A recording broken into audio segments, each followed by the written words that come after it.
তার জন্য দুইজন ফেরেশতা এসে দাঁড়ায় যায়। দাঁড়ানোর পরে তাকে দাঁড়ায় তিনটা প্রশ্ন জিজ্ঞাসা করে, তার মধ্যে একটা হচ্ছে মান নাবিয়ুকা। আরও রেওয়ায়েতের মধ্যে আসছে নবী তোমাকে এইটা বলা হয় না, বলা হয় মা হাযার রাজুলুল্লাযী বুইসা ফী কবরি, এই যে কবরের মধ্যে যাকে প্রেরণ করা হয়েছে চিনতে পারো নাকি দেখো তো। আল্লাহ নবীকে দেখায় দেওয়া হবে।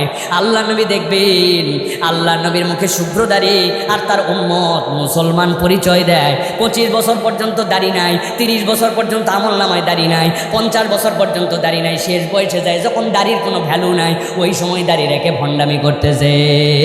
ওই দিন নবীর কাতারে কি নবী পরিচয় দিয়ে আপনাকে আমাকে নিবে। বুঝেন না কেন? দুনিয়ায় সব লাভ বুঝে ফেললেন আর কবরের হিসাবের লাভ আপনি বুঝলেন না। আপনি এখনো মিথ্যাবাদ দিতে পারলেন না। আপনি বসলে আপনি পিছনে মানুষের কথাবার্তা বলতে শুরু করেন, এখনো আপনার পরিবর্তন হলো না।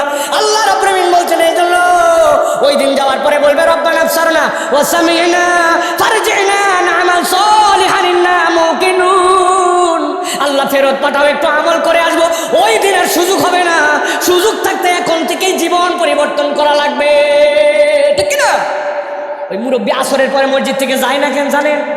না বাড়ির থেকে বলে দিছে অযথায় বাড়িতে এসে কট কট করবে না, বাড়ির থেকে না থেকে মসজিদে থাকো। ওর আর কোনো কাম নাই জন্য মসজিদে বসে থাকে।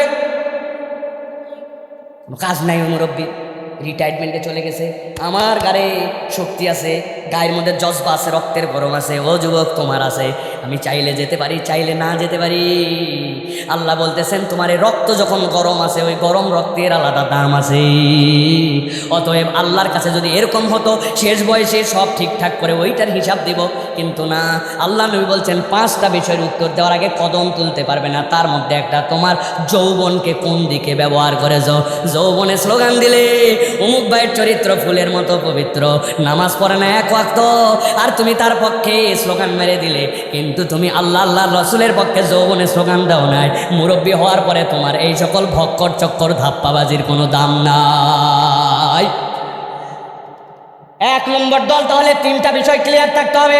মাথায় কাজ করুক বা না করুক, আল্লাহর কোনো আয়াতকে অস্বীকার করা যাবে না, কোনো মন্তব্য করা যাবে না। 2 নম্বরে পাক্কা ঈমান নিয়ে যেতে হবে। 3 নম্বরে দুনিয়ায় আমলনামা রেডি করে যেতে হবে, নচেত কিয়ামতের দিনের জন্য আফসোস করা লাগবে। ঠিক আছে তো? এক দল শেষ, এবার চলেন 2য় দলের বর্ণনায় যাই। আল্লাহ বলছেন আমার হাবিব আপনি তো বসে আছেন, ঠান্ডা মাথায় এবার বোঝেন নবীজি মাকামে মাহমুদে, মনে আছে তো? আল্লাহ বলছেন এক দল আল্লাহর সামনে হাজির হয়ে গেছে। হাজির হওয়ার পরে রব্বুল আলামিনের সামনে বলতে শুরু করছে চিৎকার করে, ওয়ায়াউমা ইয়া'আদ্দু যালিমু আলা ইয়াদাইহি ইয়াকুলু ইয়া লাইতানি ইত্তাখাযতু মা'আর রাসূলি সাবিলা। আল্লাহ বলছেন একদল আসার পরে চিৎকার করে হাত দুটো সামনে দিবে, কপালের মধ্যে বাড়ি দিয়ে বলবে হায় আজকে আমাদের আফসোস। কেন আফসোস? হাতটা কপাল থেকে সরাই নিয়ে মুখের সামনে নিবে, ইয়া'আদ্দু যালিমু আলা ইয়াদাইহি, রংকায় কামড় দিবে, হাত কামড়ায় কামড়ায় শেষ করে ফেলবে।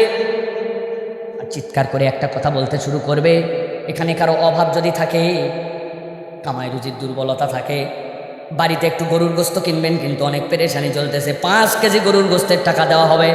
যদি নিতে রাজি থাকেন, এক কামড় দিয়ে আপনার আঙ্গুলের গোড়া পর্যন্ত কাটিকালি জমা দেন, তাহলে 2000 টাকা। আসেন কেউ বলে হুজুরে এত ভাব মারেন না, যদি আপনার হিম্মত থাকে আমি আপনাকে দেবো 10 কেজির দাম, এক আঙ্গুল কেটে দেন, ঠিক কিনা? কিন্তু আল্লাহ বলছেন ইয়াউমা ইয়া'আদ্দু যালিমু আলা ইয়াদাইহি, ওই দিন যাওয়ার পরে আল্লাহর কাছে জালেমরা হাতগুলা কামড় দিয়ে কেটে ফেলবে। মুরব্বিতে দূরের কথা, বাচ্চা মানুষও নিজের হাতে নিজে কামড় দেয় না, ঠিক না? আপনি ঠিক বলতেছেন না বুঝে, আমি বলতেছি বুঝে। আমার তো 4 মেয়ে, এর মধ্যে একটা মেয়ে হচ্ছে মেজোটা, যেটা ওর বয়স যখন 2 বছর, কেবল কয়েকটা দাঁত উঠছে, এমন এক বদ অভ্যাস হলো যারে পায় তারে কামড়ায়। বাড়িতে একদিন মেহমান আসছে, দৌড়ায় যে ঝাঁপ দিয়ে কোলের মধ্যে উঠে এই জায়গায় কামড় দিছে। এই জায়গায় যখন কামড় দিছে মেহমান পারে না দেখাতে, পারে না সহ্য করতে, কি ঠেলা কেবল ওই জানে।